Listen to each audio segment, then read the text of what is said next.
minutes have passed, 5 minutes left. 5 minutes remain in the first main event on Wrestling at the Chase as Terry Funk uses Tank Patton's face for a doorstep. Kick to the stomach by the Tank. Patton grabs Terry's hair, whips him to the ropes. Could this be the big gun? No, he drives the elbow underneath the chin, wearing him down. So when he does unleash that big gun, Funk will be even more vulnerable. Patton pounding on Terry Funk. More hard smashes by Patton as Funk's trapped in the ropes. Once more, Patton trying to knock the wind out of Terry Funk, driving that forearm right across the lung region, hoping to knock the wind out of Funk. Terry caught up on the ropes, half in the ring, half out of the ring, trying to get himself straightened out, trying to get those cobwebs out of the head. Patton grabs Funk by the hair, slams Terry into the turnbuckle, and Funk is hanging on. He's in some trouble. Patton obviously primed and psyched up for this big match against Terry Funk. Patton grabs Funk again, runs him clear across the ring ends again. Terry Funk slammed into the top turnbuckle by Tank Patton. Funk hangs onto the ropes to keep from falling out of the ring, while Tank Patton waits, poised, primed, ready to go after Funk and finish off the former champion. Again, Funk, oh no, Funk blocked it, put his foot up. Funk throws a shoulder smash to the stomach, that doubles Patton. Hey, jackknife and rolling cradle, count of 1, 2, 3, hey, he's got it! He grabs Dick Murdoch and Contra. A couple of the matches, one of them particularly I'm going to be interested in. Coal Miner's glove match when the superstar Bill Dundee goes against Big Sonny King. How about it, Bill? That's right, Lance, and I'm not crying over any spilled milk. The what you done, Sonny King, you brought a 4-0 to get into the ring, brother, and I've never seen you do that before.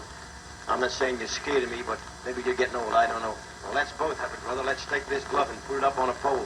And the best man gets up there and gets it, and it's legal to use, Sonny King. Now, I don't know if you've ever been in one before, but I've been in a few. I've won a few and I've lost a few, but I'm going to win this one, and that's a promise. Yeah, that big steel match, that's going to be something else. And how about that finale? 6-man tag with Paul Ellering, Hussein, and Hart going against Handsome Jimmy, Billy Robinson, and Ken Lucas. You know, this is the place where Billy Robinson got burned. That's I'd like exactly to say one thing, Lance. I've got 2 men on my side, Robinson and Valiant. Robson's recovering right now, but I'm going to tell you something. Billy's a type of man that carries a lot of grudges. And when he goes in the ring against those other 3 guys, actually 2 men and a worm, I'm going to tell you some dudes are going to be paid because it'll be myself, Valiant, and Billy Robson, and Ellery, and Hussein, and Hart. Let me tell you one thing for sure. My man's recovering, we've got Jimmy Valiant, and I'm going to tell you there's going to be some dues paid. We're going to be looking for it. Let's see, Smokey! Let's, you know, Handsome Jimmy loves 6-man tags. You know, I love 6 women tags. I love 6 baby. You know, I was 6 years old when I got my first half mama. You know, I had 6 T-bones this morning. I had 6 eggs over it easy. Whoa, let's see. I got 6 Doberman. I got 6 outright Lincoln, brother. I've been married 6 times. I've been before 7. I've been, I love 6. 6 baby. He'll be there Tuesday, Louisville Gardens, not one. Paul Ellering, Ali Hassan challenging the then champs, Billy Robinson, Ken Lucas. This was in the Louisville Gardens in Louisville, Kentucky, and I'll let the match tell the rest of the tale. Let's take a look. Hanging on to Ken Lucas now. Kenny over underneath the rope. Here comes Billy Robinson after Jimmy Hart around ringside. Lucas nailed by Ellering, while Robinson was chasing Hart. Hassan held Billy Robinson, or rather Ken Lucas, and Ellering really glommed him off the ropes. We're past the 15-minute mark with 45 minutes to wrestle.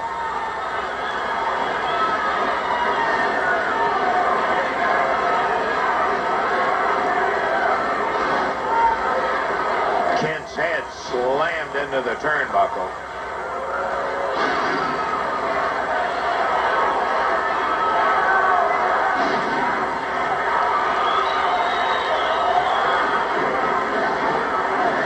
Foot. Lucas down. Count of 1, 2, and Robinson breaks it up. As he nails Hassan from the back, and the referee telling him, get out, get out. Here comes Ellering interfering. He has his 2 fists worth.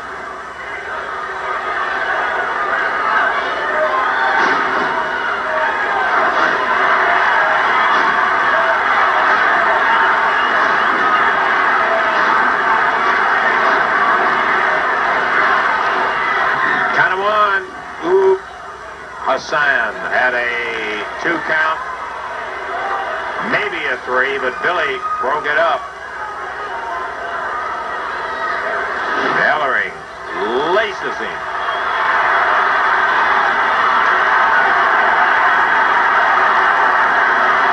Lucas.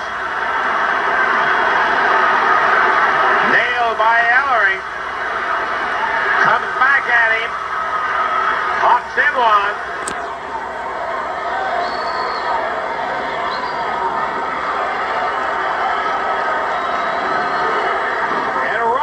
Nails Hassan. Lucas pounding Ellering, pounding Ellering. Here comes Jimmy Hart. He busts Billy Robinson while the referee trying to separate Lucas and Ellering. Hart thrown down on the canvas. Ali Hassan. Ball of fire in there, and Lucas going for a sleeper on Ellering. Billy Robinson.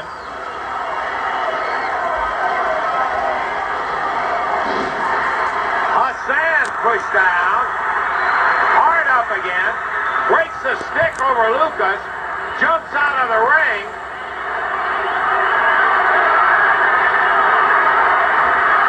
Ellering covers 1, 2, 3, and that is going to be it. What a wild and woolly AWA Southern tag match. Ali Hassan jumped on Robinson.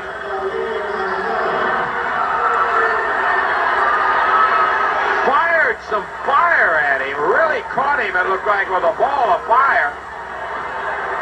Robinson out of the ring and down on the floor.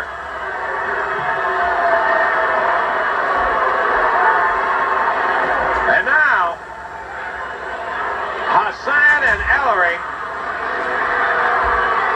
with those belts held high, walking out. Ken Lucas pleading about the face, going after Hassan, Ellering, and Hart. He has gone berserk.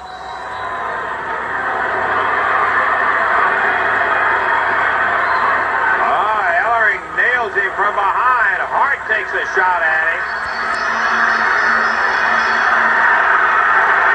They're pounding him. Pounding on Lucas. Here comes handsome Jimmy Valiant. Hassan knocked cockeyed by Valiant. Valiant grabs Ellering. The Southern heavyweight champ. Clear in the ring.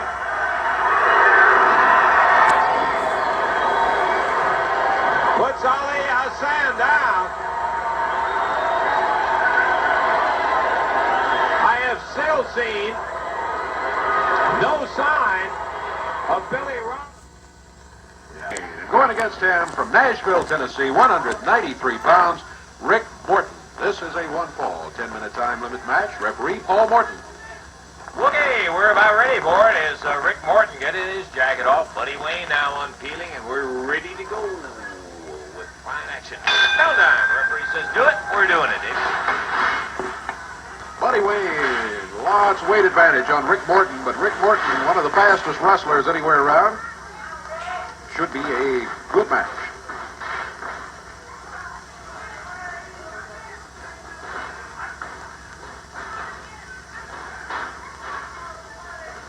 Buddy Wayne. Well, hair pulling yanked Rick Morton down to the mat. Rick counters it. That arm wrapped up behind his back, drops on the elbow.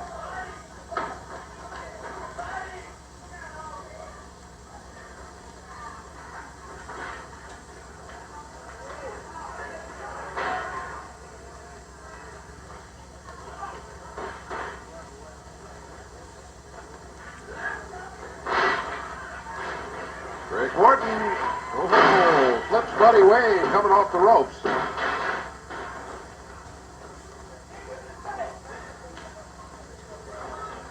Buddy holding onto his back.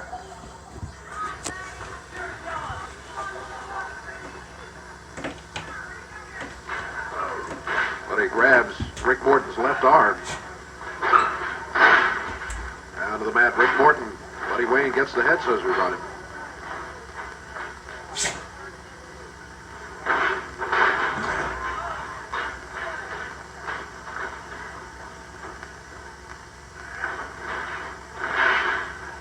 Leg drop by Buddy Wayne.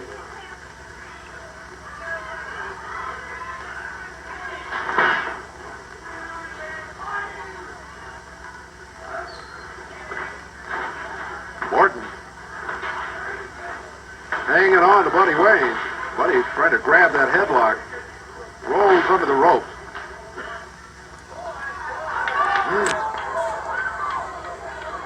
Buddy a little upset. Thought maybe Rick was slow about breaking the hold when Buddy was halfway under the ropes.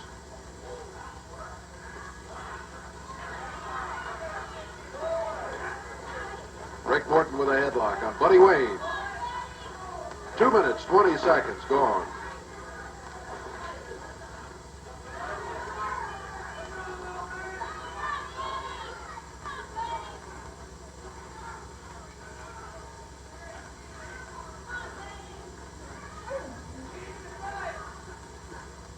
Buddy Wayne trying to get Rick off balance to break out of it. Rick takes him down to the mat.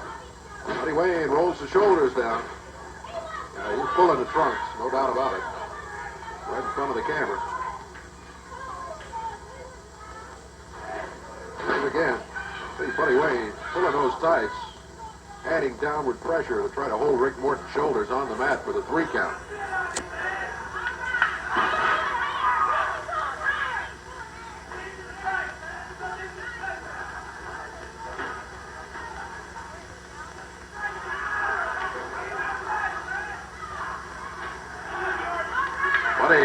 Picking Rick up. Rick stayed with him, maintains the headlock, and Buddy Wayne shoulders briefly on the mat. There he goes again with a reversal. And again, he was pulling trunks.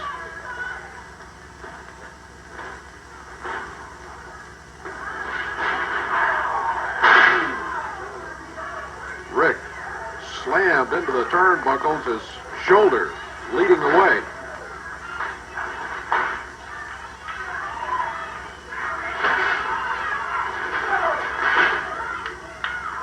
The knee by Buddy Wayne.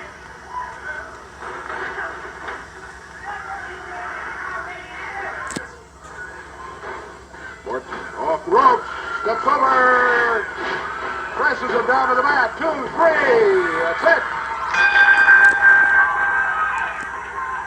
Rick Morton. Good control in there as he was coming off the ropes. Buddy Wayne was waiting to lay a flip on him.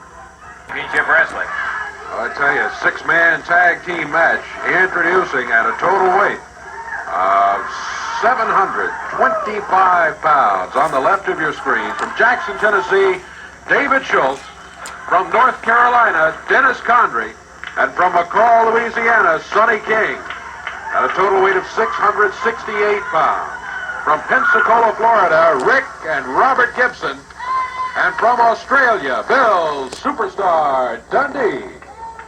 There they are. Dundee and the Gibsons. Referee Jerry Calhoun saying, let's get rid of it. End up with 1 man in the ring. And the jackets come off. Sonny taking... Alright, so here we go with our second part of Wrestling 80. As we watch the 6-man tag team match of Dr. D. David Schultz, Dennis Condrey, the Gibson brothers, Bill Dundee, And, of course, Sonny King in this all-star six-man tag team match that happened on Memphis Wrestling on February 23rd, 1980 on the TV show. Alrighty, well, our main focus here is the match results to keep up with the timeline, so let's go ahead and get a few more results out of the way. February 23rd, 1980 in Springfield, Massachusetts for the WWF. Tony Altomore defeated Pete Dougherty. Larry Zbyszko defeated Mike Masters. Hulk Hogan defeated Dominic DeNucci. WWF Champion Bob Backlund defeated Bobby Duncombe by count out, with the special referee being Pat Patterson. Johnny Rodz defeated Silvano Sousa. Cowboy Lang and Lone Eagle defeated Dirty Morgan and Little Tokyo.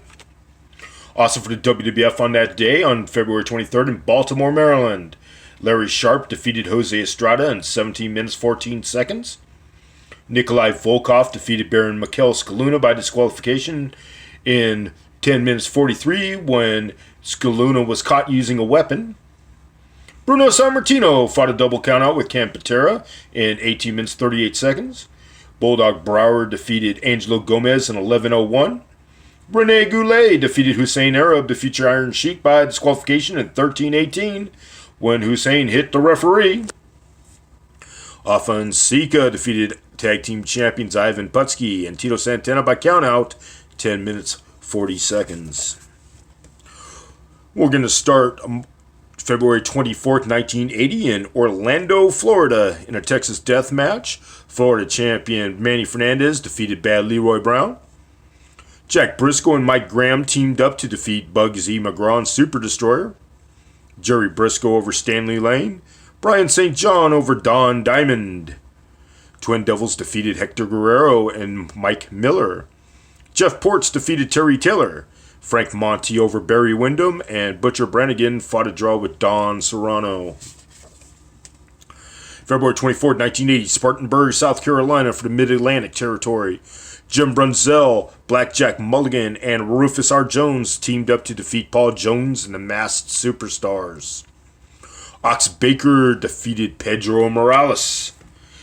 Tony Gurria defeated Brooke Bernard by disqualification. Doug Summers over Ronnie Sexton. February 24, 1980, San Bernardino, California for the NWA LA area. Tom Pritchard defeated Bengali. Frank Runninghill defeated Victor Rivera by the countout. Al Madril over the Great Goliath. Jack and Roy Evans defeated Mondo Guerrero and Carlos Mata. And Chavo Guerrero defeated The Hood. February 24, 1980, Atlanta, Georgia. Ray Candy defeated Dutch Mantell. Baron Von Raschke defeated Gennaro Tenryu. Killer Khan over Steve Travis. Handicap loser leave town matches. Tony Atlas defeats Abdullah the Butcher and the Great Mephisto. Lumberjack match. Austin Idol defeated Kevin Sullivan. Texas Tornado bout. Ole and Ars Anderson defeated Ivan Koloff and Alexis Smirnoff. Wahoo McDaniel and Dusty Rhodes fought a no contest with Terry and Dory Funk Jr. Mr. Wrestling 2 defeated NWA Heavyweight Champion Harley Race by disqualification. February 24, 1980, Dallas, Texas for the Future World Class. Gary Hart and Mark Lewin teamed up to defeat James J. Dillon and Professor Toru Tanaka. That probably would have been a great match to see between two heel managers and their proteges there. Les Thornton defeated Mr. Sakaruda by disqualification. Sweet Brown Sugar over Jonathan Boyd. Mr. Hito defeated Rick Oliver. And Jerry Brown defeated Ted Heath. Once again, R.I.P. Jerry Brown. Minneapolis TV. For the AWA on the 24th of February, saw Dino Bravo beat Kenny J. Steve Olsonowski defeat Armando Rodriguez. Adrian Donis and Jesse Ventura teamed up to defeat Jim Hansen and Buck Zumhoff. And Jerry Blackwell defeated Cesar Pabon. Also for the AWA that day in St. Paul, Minnesota, AWA champion Nick Bockwinkel defeated the Crusher by disqualification. Bobby Heenan and Super Destroyer Mark II fought a no contest with Lord Alfred Hayes, and Super Destroyer Mark III, of course, is Neil Gway underneath that mask.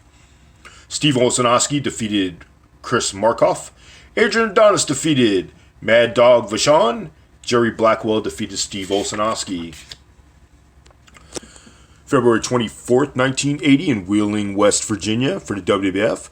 Red Demon defeated Ron Lee. JoJo Andrews defeated Billy Berger. Gorilla Monsoon over Jim Grabmeyer. Offense Sika defeated tag team champions Ivan Putski and Tito Santana by countout. Hulk Hogan defeats Johnny DeFazio, and Dominic DeNucci defeats Baron Mikel Scaluna by disqualification. Also on the 24th for the WWF, they were in New Haven, Connecticut. Johnny Rodz defeated Angelo Gomez. Rene Goulet over Jose Estrada. Larry Zbyszko defeated Bulldog Brower. Intercontinental Champion Pat Patterson defeated Bobby Duncombe. Cowboy Lang and Lone Eagle defeated Dirty Morgan and Little Tokyo. And WWF Heavyweight Champion Bob Backlund defeated Hussein Arab. Let's start off February 25th, 1980 in West Palm Beach, Florida. Lights Out match. Bad Leroy Brown defeated Florida champion Manny Fernandez in 9:48.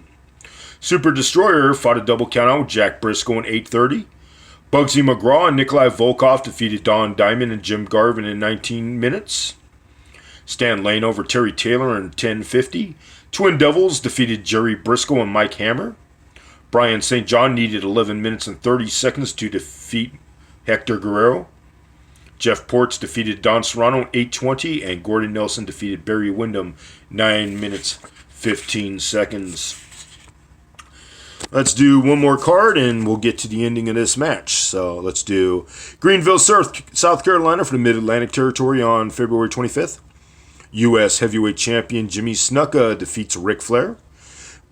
Rick Steamboat defeats Greg Valentine. Sweet Hansen and Dewey Robinson defeats S.D. Jones and Johnny Weaver. Of course, Mr. Wrestling 2. Vivian St. John over Joyce Grable. Bob Marcus fought a draw with Billy Starr. Don Kernoodle defeated David Patterson. And we'll see also Jimmy Snuka during this show as well, during a match. Alrighty, so let's go ahead, and that's the results I'm going to read for part 2, and we'll see what happens in the rest of this match.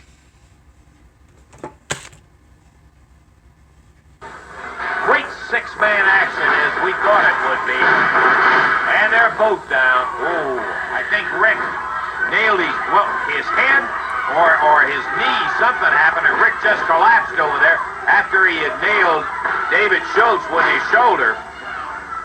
He's holding that left knee. He'll be holding his back after Dennis Condrey dropped it in. Whip into the rope. Backdrop. All the way up and down. Rick Gibson covered, maybe, and no, he kicks out. Tag on Sonny. Rick takes a double hand shot from Sonny King.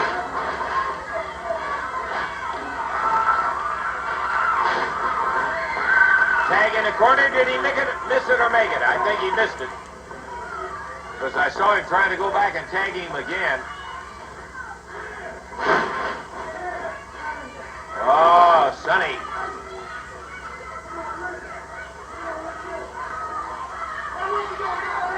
I'm not going to do anything, David, but sit here and talk about it. Sonny King. Really, man, he's like he's trying to twist the top off a barrel. He has got Rick Gibson's head lodged between those huge hands of his and twisting on it. He can get this is the type of thing Sonny can get a submission off of, but the referee breaks it up. Something Sonny was doing.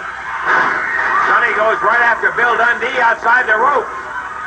Gibson on the floor right in between him. Sonny, a cocoa butt on Dundee. Here comes Condrey.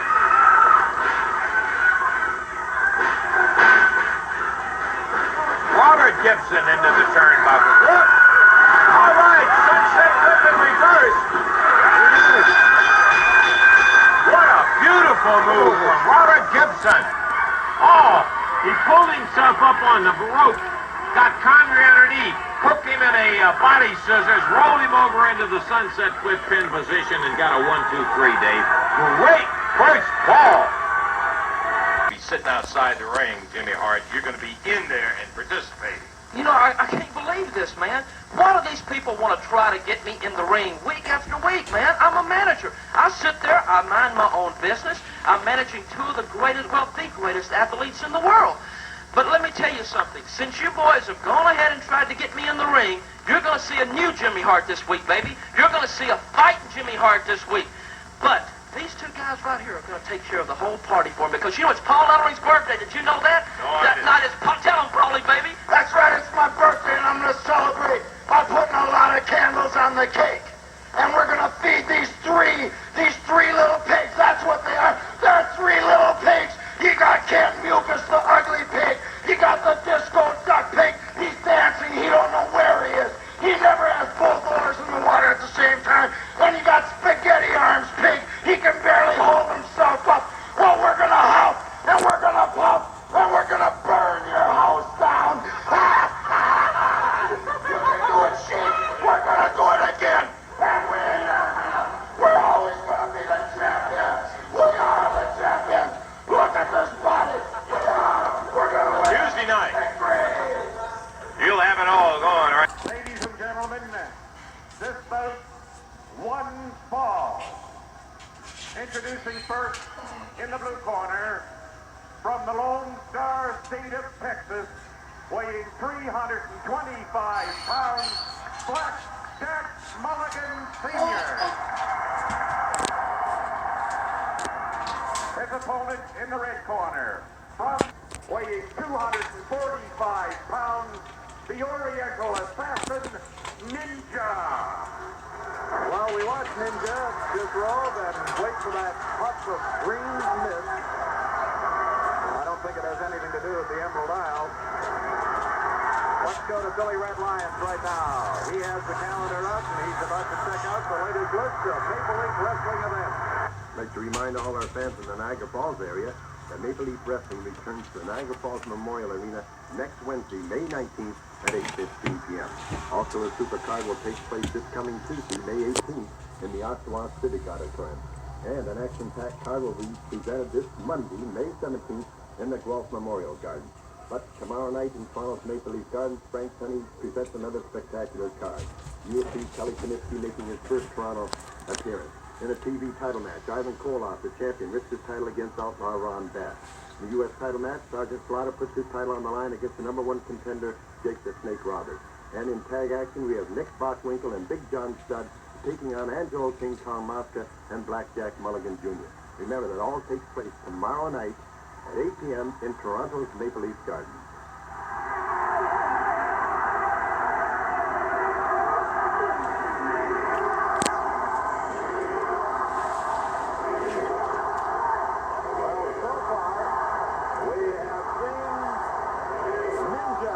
Whatever that green mist is, Mulligan didn't know what it was.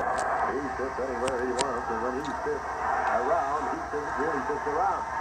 He says to Ninja, where you go? I'd like you to meet another coach. He's seen all three of them so far. Now there's one more to go. And you notice how cool Blackjack is about the whole situation. He knows he's got this Ninja on the run. He's got him right where he wants him. For the time being, anyway. Ninja probably feels like he's back in the land of the rising sun right now. He's had a tough time of it, but he's game. He's back in there. Don't forget now, folks, he weighs 245 pounds. He doesn't look that heavy, than no one does against Mulligan. No, I was going to say, just about anybody, when you put him up beside Mulligan, will look small regardless. 250, 260, 270. Now, Blackjack holds that size 14 hand in the air. 14, probably 15 in. Ninja caught him with that green solution or whatever it is that he spits out of his mouth, John. He shot it right in his face. That's right. Sonny Fargo, and that he motioned for the bell.